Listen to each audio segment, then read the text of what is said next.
Nako, nakakagulat. Ito pala ang tunay na dahilan kung bakit si Martin ay nagsalita at nilalaglag na niya yung mga tao at tinuturo na niya, no? At hindi lang po si Chis Escudero ang kanyang pinangalanan at pati si Chaldico, kundi yung titulo ang binanggit niya. Ano ba yun? Yung siya sabing executive, no? Tatlo lang po yan. Executive, judiciary at legislative, no? Ang tinuturo niya executive, ha? Kaya walang kawala yun no? Kaya ang dami nagpapalusot na tinuturo ni Martin din naman si BBM kasi executive bugok. Ang laki mong bugok, lalo na sa Pinoy Canada, bugok yan. Di ba? Imagine, tinuturo na ni Martin kung sino yun At wala siya tinutukoy na pangalan, parang ganito, ha? Hindi ko tinutukoy pangalan ng teacher mo, pero sinasabi ko yung napakawalang yan ng advisor mo. Yung advisor mo yung teacher mo Walang kawala, ganun din yun. Di ba? Alam mo, huwag natin pahabain. Dito ay booking na. Ha? At ang kulang na lang dito, ito tandaan niya, malinaw na sinasabi kung sino tinuturo talaga ang mastermind. Ha? Napakalinaw neto. Ang mismo doon na galing sa pinsan. Pero, syempre, dadaan pa rin tayo sa due process. Hindi tayo basta-basta magpaparatan, ikaw na talaga may kasalanan. Hindi po ganoon ang batas. Ang batas po, syempre, iimbestigahan pa. Hindi porke tinuturo ka ng parang ganito, hindi porke tinuturo ka ng buong mundo, ikaw na may kasalanan. Tandaan mo, dadaan pa rin sa proseso, may investigasyon pa rin. Pero ang pinakamahalaga dito, may suspect na kumbaga may madali na lang investigasyon na gagawin, no? Okay, dito, hindi direktang sinasabi ni Martin dito na kanyang pinsan, pero tinuturo niya executive. No? May ganun siyang paninisi, may ganun siyang binabanggit, no? Tama pala si Senator Rodante Marcoleta. Tama pala yung ginano niya. Naalala niyo to? Naalala niyo to? Tahasan niya sinasabi to, wala naniniwala. Di ba? Kung saan, nagsimula yan dito sa kay Bryce Hernandez at kay Henry Alcantara, tatandaan nyo. Tapos, nung lumabas si Diskaya una, at lumabas si Saltico, tinuturo yung mastermind, wala iba si Tamba, 'di ba? Yan yun. Yan yung diagram o minority report na tinatawag na tinutulan ni Drilon na sinasabi daw mali daw to at hindi dito tama to. Ano ba ang tama? Yung ginagawa ni Pinky? Yung ba ang tama? Yung partial report na pinapapirmahan ay kulang, partial nga. Yun ang tama sa paningin nyo? Yung kulang? Pero yung etong dapat makumpleto at dapat imbestigahan, ito yung mali. O ngayon, lumalabas ang katotohanan, si Senator Marcoleta na naman, tama. Ilang beses na yan. Nakaka 5-0 na kayo. Ha? Lumabas na naman tama si Senator Marcoleta. Nagmula sa SOSI, tama si Senator Marcoleta. Nagmula sa West Philippine Sea, tama si Senator Marcoleta. Sa pangangatwin ng kay Lacson, tama si Senator Marcoleta. Hanggang saan pa kayo makikipaglaban kay Senator Marcoleta na isang magaling na abogado?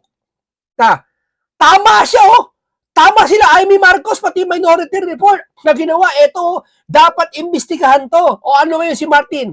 Wala namang kasalanan. Bakit? Aamin ba si Martin ng ganung pananalita kung walang may kasalanan? Walang may mastermind? Dapat, pag si Martin umamin, ang sasabihin niya dapat, hindi ganun mga pananalita.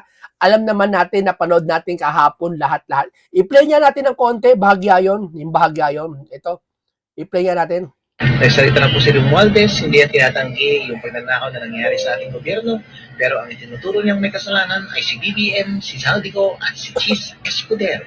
The real corruption does not happen at the level of the general legislative approval alone.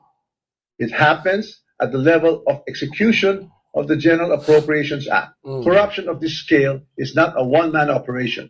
It requires two things: budget decisions and implementation on the ground. Two people were instrumental in making those budget decisions: Chis Escudero and Zaldico. And once the budget becomes law, the work of implementing flood control projects, or any project for that matter, is solely within the purview of the executive. I will not go quietly, and I will not go alone. I have been in public life long enough. I have seen enough. I have heard enough. I know many things about this current administration and past administrations as well. Mo, napakalinaw po ang sinasabi niya. Di ba? Kaya isasalita dyan, yung binabanggit daw na executive nung mga iba pang video ni Martin, na executive na tinuturo niya, ay hindi daw patama sa BBM yun. Ano ba naman kayo? Look, nasisira na kayo ng bait? Pati nasa Pinoy Canada, nagtatanggol kay BBM. Nasisira na ba kayo ng bait? Ha? ang judiciary, ang executive daw binabanggit daw ni Martin diyan, yung mga congressman. Kaya lagi executive ang mga congressman. Ha, baka executive sa paningin mo. Yan ay nabibilang sa legislative. Yang Senate, pati yung kung mga House of Representative, legislative yan. Ha? Ang judiciary, yun yung Supreme Court. Ya? Yung executive, yan yung presidente, tapos yung DPWH, DOH, nasa baba niya. Di ba? Yan ang executive branch. Di ba? Ngayon, wala bang kinalaman si Martin sa... Kaya di ako niniwala, wala siyang kinalaman. Wala bang kinalaman si Martin to sa, kay Saldi? Siya lang, tinuturo niya si Saldi, kalokohan yan. Sir, wag mo kami lokohin, sir. Sir Tamba, wag mo kami lokohin, sir. Gising ang Pilipino sa aral. Tandaan mo yan. Laganap ang AI, laganap ang Google, laganap ang searching. Alam namin. Laganap ang ChatGPT. Diba? Tandaan mo, yung chairman ng Appropriation Committee, siya ang nagbabudget, siya ang nagpopondo, siya ang nagtatakda ng hearing, siya tungkol dyan, siya lahat si Saldico. Ha? Anong ginagawa mo? Malaki kinalaman, bigyan ko kayo example. Walang pinagkaiba ang principal, yun yung speaker. Sa school, sa school. Sa school, ang principal, yun yung speaker. At yung nagpe-presyo, yung gumagastos, yun yung chairman ng appropriation. Di ba? Yun yung planner. Di ba? Sino yung mga estudyante? Ha? Sa school. Yun yung ahensya ng gobyerno. Di ba? Ulitin ko. Yung principal, yung speaker. Ha? Yung planner, yun yung chairman ng appropriation. At yung estudyante, yun yung mga ahensya ng gobyerno. Kanino magmumula? Sa chairman ng appropriation. Kaninong ulo? Sa principal. Sa speaker. O, tanong. Nasaan ang presidente doon? Yung may-ari ng school. Sabi mo, wala kang alam? Di ba? Papayag ka, yung mga teacher mo, eskwela mo, principal mo, nagkakagano, wala kang alam? Ikaw, signator. Di ba? Ganun kadali lang yan. Ganun kadali lang yan. No? Hindi natin sisisi siya. Ang sa atin lang, malinaw na tinuturo siya. Di ba? Hindi tayo sabi, tinuturo siya nito, nila ng batas, no? Pero, syempre, ano pa man dahilan, sabi ko nga, kahit ituro ka ng buong mundo, hindi pa rin batayan yon para ikaw ay sabihin may kasalanan.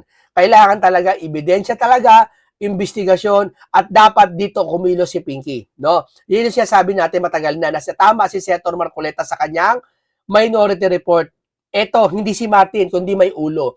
Ito yung sinasabi ni Martin, may tuturo pa siyang mastermind. Sino? Kung hindi siya, sino? O sige, tanungin ko kayo mga loyalista na nagtatanggol dito. Kung hindi si Martin ang mastermind, sino? Si Duterte. Come on. Budget 2024, si Duterte, come on. Yeah? O, sino mastermind? Ha? Yung mga pulubi sa kalsada. Sino mastermind? Wala na. Imposible. Isabi si Martin, sisinungaling. O, sisihin nyo si Martin. Sisihin nyo. Kayo mag-away-away na. Di ho ba? O, pakinggan natin to. Itong sinasabi ni Senator Marcoleta, talagang tama po talaga si Senator Marcoleta noong pa niya sinasabi ito at walang pinapakinggan. Pinky, ang laking kahihiyan mo pati. Kaya pala, sabi ng iba, kaya pala minamadali yung impeachment ni Sara. Kasi malapit na mabuko. Kaya pala dinidelay. Tinatanong ng taong bayan kung ano sakit niya. Ano ba sakit mo? Ayaw sabihin, tapos kalauna nag-jogging pa, nag-jumping jack pa. No? Marami po tuloy na kasuhan na fake news kasi pinatagal-tagal pa. Wala sana makakasuhan fake news. Yung araw na kung saan hinahanap siya, dapat lumabas na siya. Kaso pinatagal niya pa na ilang linggo ata, mag-iisang linggo bago siya lumabas. Kinasuhan na muna niya yung mga vlogger. Nila ng mga vlogger, di ba? Mali yun. Ang daming pa utot-utot, daming pa drama-drama. Malapit na kasi, di ba? Kumbaga sa Biblia, pag si Satanas malapit na parusahan, nandadamay na. Di ba? Dito kasi, siguro, isip ni School Bukol, malapit na, kumilos na siya, papresko na. Kasi kakanta na to eh. Ba't kumanta to? Anong dahilan? Ginipit, hindi pinaalis ng bansa sa Singapore kasi niya i-angioplasty yung kanyang kalagayan sa puso. Hindi pinayagan. Siguro nag-itang ulo, laglaga na, traidora na, ganun pala, hindi niyo ako pinapaalis ha. Okay, ito, kakanta ko. Tama, Sir Martin, kumanta ka na. Kumanta ka na po kung gusto mo mahalin ka ng taong bayan. Dahil kung ayat sa gusto mo, hindi ka kakanta, tatakwil ka ng taong bayan, tandaan mo. Kailangan kumanta ka para mas lalo kang kapitan ng taong bayan, mas lalo. Tamo si Saldi ko, napawi yung galit ng taong bayan kay Saldi. Hindi ganun kalakas ang galit. Diba? Bakit? Umamin siya eh. Diba? Ang tao gusto naman talagang gusto ng tao umamin eh. O, painggan nyo si Senator Dante Marcoleta sa kanyang pahayag. Sabi pa niya, we laid out how this deeply rooted scheme operates with systemic precision. Ba? Ano ko? Systemic precision, Sus Maria Jose. Ha? It involves a network of actors. Nalaman daw nila. Namely, the contractors group who collude among themselves to rig public biddings and monopolize flood control projects. Key DPWH coordinators who manage project allocations and orchestrate the collection and delivery of kickbacks. So meron siyang contractors group, meron siyang DPWH coordinator, and sabi niya, intermediaries, agents, or bagman. Pangatlo, di ba? Who received this illicit funds allegedly in behalf of their principals. Bakit yung principals wala kang tinatawag? Akin Ba't ang tinatawag mo yung contractors? Oo. Complicit do sa DPWH at sa kanilang mga bagman na sila yung tumatanggap in behalf of their principals. Bakit ngayon walang principal ni isa? Bakit ayaw mong ilitaw si Martin Romualdez? Para matanong naman namin, bakit hindi niya hingin yung affidavit ni Martin Romualdez na sinabmit sa ICI? Ito, matapos sabihin to si Senator Marcoleta, ngayon, asan ka ngayon yung mga ayaw mag-imbestiga kay Martin Romualdez? Ba't di mo hiningi doon pa man yung affidavit niya? Ngayon, nagsalita na to. Ibig sabihin, napapatunayan, nagtatakip kayo. Sabi ng isa dyan, di ba, Chairman, wala daw siya nakikita rektang tumuturo kay Martin. Okay, Aber, palakpakan. Walang nakikita siyang ebidensya ng anuman pagkilos na nagtuturo kay Martin para ituro siya sa flood control. Sige, wala. Sabi ng chairman yon, si Pinky. Sige, tama, granted, wala nagtuturo. Ano to ngayon? Ba't nagsaseta si Martin sa harapan natin? Kung wala pa na nagtuturo, ba't nagsaseta siya sa harapan natin na may tinuturo siya? Sa madaling salita, wala man siya tinuturo, pero may ituturo siya. Hindi naman siya maituturo bilang suspect si Martin, pero may maituturo siya sino mastermind. Bagay na dapat ginawa mo noong Pinky na tinawag mo sa hearing para malaman pa namin. Ngayon, hindi na pinatopo sa hearing, siya na mismo nagkusa. So lumalabas, kayo lahat dyan nagtatakipan. Hindi namin siya sabi na tatakipan kayo. Ang nagsasabi yung panahon, yung kusa. Diba? Walang pinagkaiba sa flood control. Ang naghayag sa inyo, hindi naman kami. Ang naghayag ng mga ghost project, hindi naman si BBM eh. Ang naghayag yung panahon eh. Yung umulan, bumagyo, nabitak yung mga kalsada, tulay, dalaglag. Yun ang naghayag sa inyo. Ngayon, ganito na naman. Yung naghayag sa inyo, yung panahon. Para yun ang gawin naming basyan para tanungin siya. Talaga bang siya ay naniniwala sa kanyang sinabi na talagang with systematic precision. We will follow the evidence wherever it leads us. Totoo ba lahat to? Tamo, lahat, tinuturo na siya. Gawin nyo ng DDS Martin? Mga loyalista. Di ba ganyan kayo? Pag may kumakanta na, ay DDS na. Gawin nyo ng DDS si Martin. DDS na si Martin. Sabi ko nga sa inyo, itong mga loyalista, ganyan kabangag yan. Pag halimbawa, si Junior, halimbawa lang, hindi naman mangyayari siguro yun. Si Junior umami na sa kanyang sarili. Sige po, ako na kumuha ng Kaban ng Bayan, halimbawa lang. Pustahan tayo, sabihin nyo si Junior, DDS na rin. Ganyan kayo kaparanoid sa mga DDS. Lahat na nagsasalita na popuna ng mga tao ay DDS, sasabihin nyo. Itong laban na to, hindi na para pagtanggol ang mga DDS o sino man Lenny o sino mang loyalista. Hindi na ito. Ito yung panahon kung saan pagtatanggol natin ang taong bayan. Ito na yung panahon kung saan hindi na DDS ang gumagawa. Huwag yung sabihin, DDS na naman ang gumagawa ng fake news. Ayan, si Martin umaamin. Si Saldi umaamin. Tao yung lahat yan. Inyo lahat yan. Huwag yung sasisi, DDS na naman yan, pakanan yan. Pinressure si Martin. Nang teteng naman kayo nakaupo, DDS ang sisisihin nyo. Si Tatay Digong nakakulong sa dahig. Ibig sabihin, ngayon siya makapangyarihan.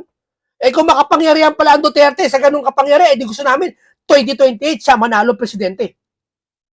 Makapangyarihan pala, powerful pala eh. Eh di talas, lalo kaming gaganahan si Duterte gusto namin sa 2028.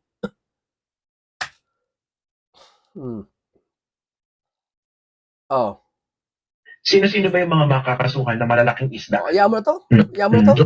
Wala yan. Hindi, wala yan. Ano, pass lang to. Wag yan. Dito tayo kay Harry Roque.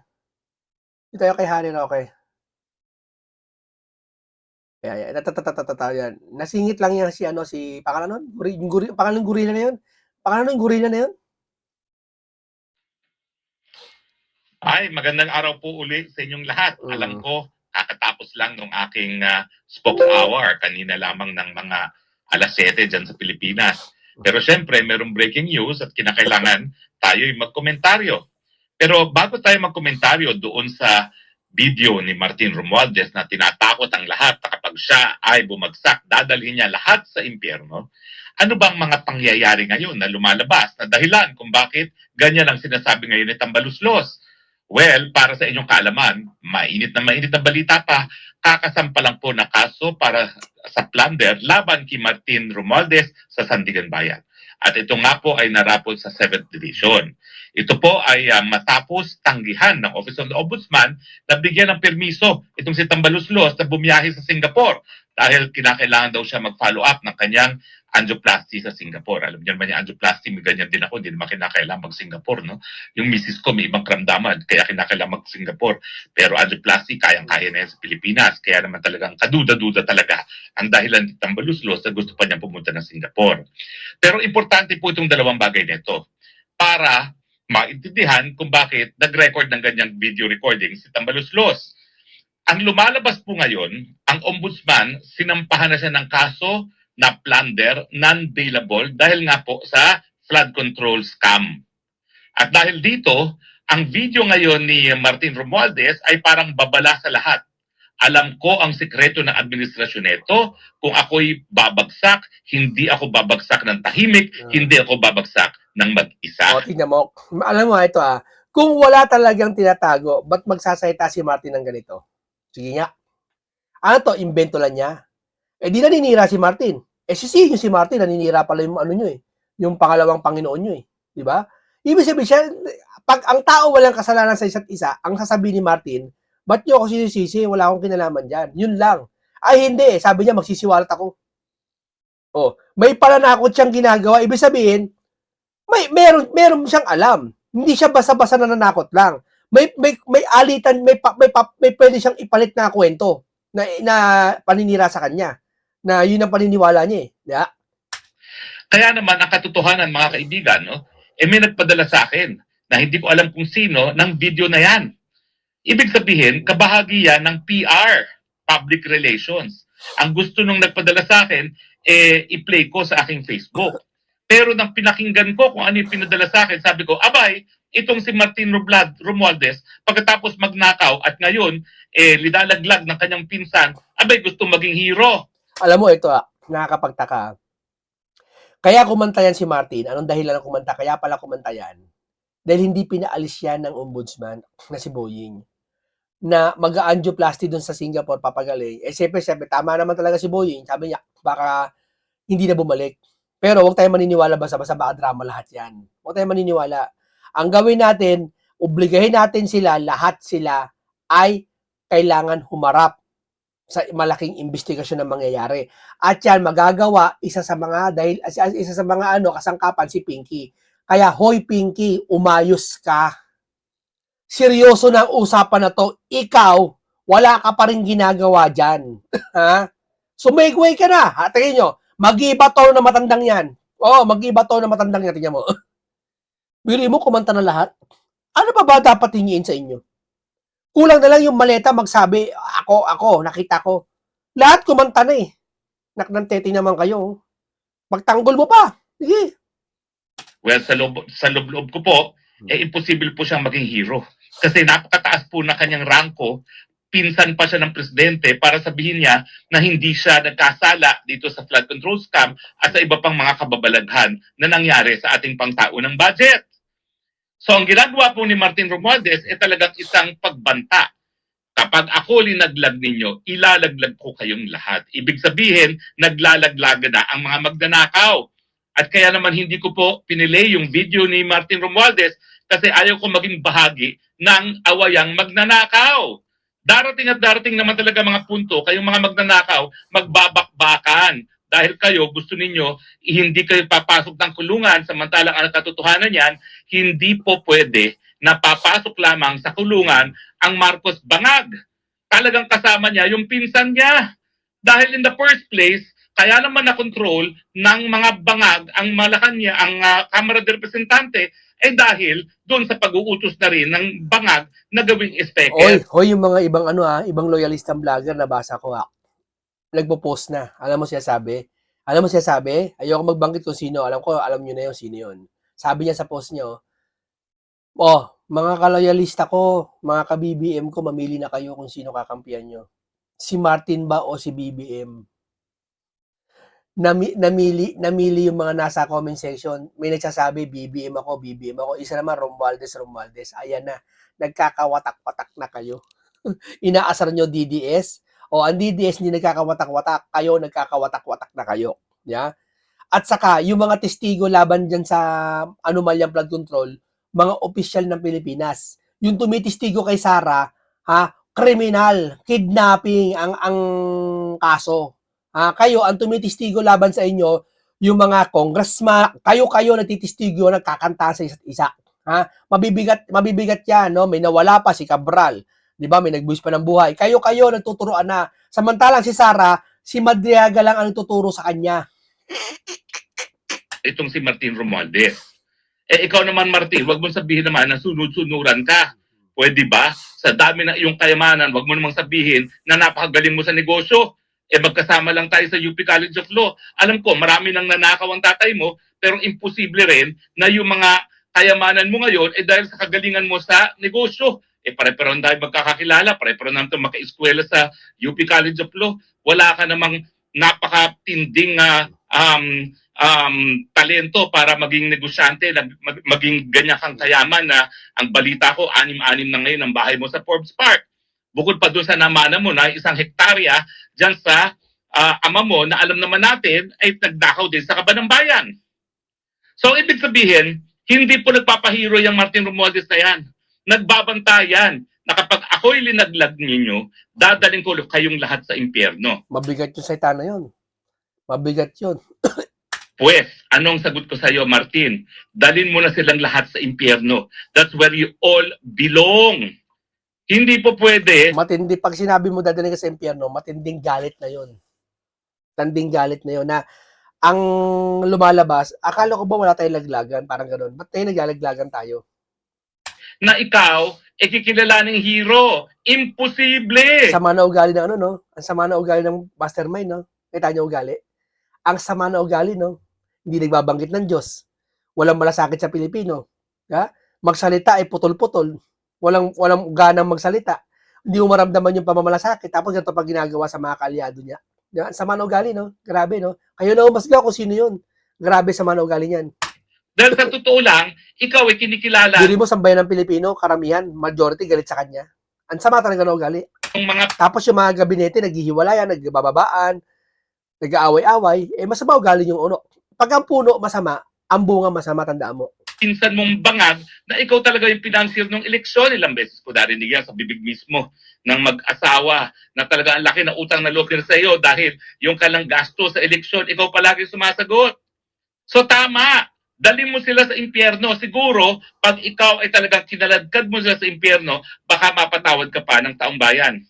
Pero wag na wag kang magkakamali na isipin na ikaw titingalain bilang isang martir, bilang isang bayani. Hindi. Kapwa magnanakaw kayo ng iyong pinsan at lahat kayo kinakailangan magsama-sama talaga sa impyerno. At ako talagang personal ang galit ko sa iyo dahil yung ginawa mong pahirap sa akin dyan sa WAD committee na yan. Po, masama ang loob ko kasi nung estudyante kami, walang pumapansin dyan sa UP College of Law dahil sa Romualdez. At kami naman ay pumasok ng College of Law 1986. Kinaawaan ko yan, kaya pinapansin ko yan. Hanggang ngayon, yung payong ko, naiwan ko doon sa bahay niya sa Forbes Park, di pa binabalik sa akin. Dapat ang balik niya sa akin, isang factory ng payop sa dami namang nananakaw ng kanyang angkan. Pagkatapos, yun nga po, So kinilala ko siya bilang kaibigan, miski ang dugo ko talaga anti-Marcos. Dahil naawa naman ako, ganyan ako eh. Basta inaapi, kinaawaan ko, aping-api siya sa UP noon. Dahil siyempre, panahon ng anti-Marcos noon. O, at alam nyo, tinuring ko talaga siyang kaibigan. Kaya nga, yung mga kawalangyaan na ginawa sa akin ng World Committee, lahat yon ginawa nila dahil sa pag-uutos niya. Hindi naman tumawag na personal ang bangag sa mga congressman para sabihin, pahirapan nyo, tantarin nyo yung Harry Roque. Siya ang nag-utos sa World Committee. At Martin, wag ka magsisinungaling dahil pare-pareho tayong Tama. naging congressman. Kaya tahimik yung Jorge. Tahimik, di ba? Tahimik kay Saldi, tahimik sa ano. Ang pinag-iinitan si Sara ngayon. Nagsalita ba sila yung mga nagsalita ba tungkol kay Martin? Nagsalita ba tungkol kay Saldi? Hindi. Takot sila dyan eh. Di ba? O ngayon, kumakanta na. Iwalay-hiwalay na kayo. Bakbakan na kayo. At ang mga kasama natin sa Kongreso nagsabi sa akin, At least sa mga DDS, walang bakbakan nangyayari sa isa't isa. At least si Rowena lang, pati si Topacio, minimal lang yung bakbakan nila, hindi tungkol sa mga mabibigat na problema. Eh kayo, grabehan yung bakbakan nyo, plastikan pa kayo. O, pustahan tayo, aawayin na kayo ng Pinklawan, no? Maniwala kayo.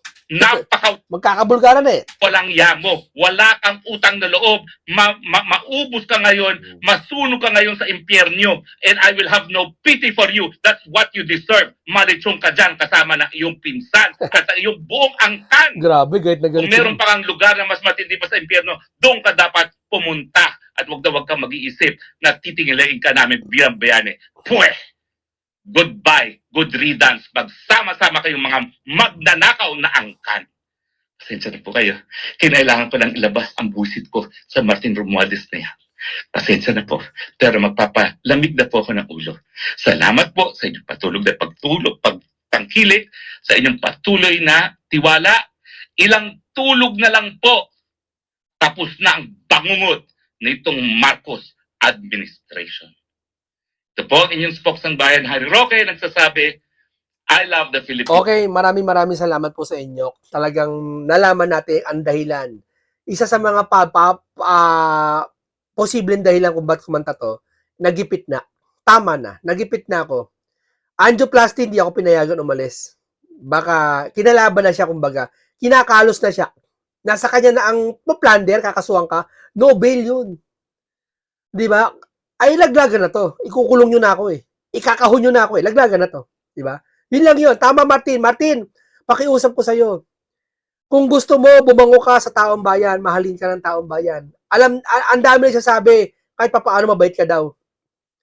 Yung isang dating DDS, ngayon DDS na, ayoko magbanggit ng pangalan, pero sinasabi niya, mabait ka daw dati. Ang bait niya ni Martin, sabi. Yung kabaitan mo, lahat naman tayo may kabaitan eh. Lahat naman tayo may kasamaan eh. Sana yung kabaitan mo, dalhin mo ngayon sa katotohanan. Ituro mo na yan. No? Para lahat tayo masaya, lahat tayo makinabang. Yun lang yun. Maraming salamat. Isang makabuluhan, paalam po sa inyong lahat.